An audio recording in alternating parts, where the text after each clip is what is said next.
മദ്യവിൽപ്പനശാലയിൽ നിന്നും 60,000 രൂപയുടെ മദ്യം മോഷ്ടിച്ചു.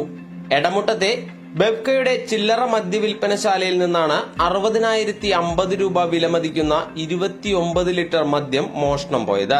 വിദേശ നിർമ്മിതവും ഇന്ത്യൻ നിർമ്മിതവുമായ വിസ്കിയും ബ്രാൻഡിയുമെല്ലാം മോഷ്ടിച്ചവയിൽപ്പെടുന്നു. കടയ്ക്കുള്ളിലെ ലോക്കറിൽ സൂക്ഷിച്ചിരുന്ന 12 ലക്ഷത്തിലധികം രൂപയുണ്ടായിരുന്നു.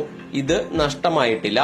സാധാരണ ഒരു ദിവസത്തെ വരുമാനം അടുത്ത ദിവസം ബാങ്കിൽ അടയ്ക്കാറാണ് പതിവ്.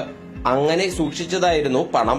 വെള്ളിയാഴ്ച പുലർച്ചെ 1:15 2 യുവാക്കൾ ചേർന്ന് മദ്യവിൽപ്പനശാലയുടെ ഷട്ടർ തകർത്ത് അകത്ത് കടന്നിരിക്കുന്നത്.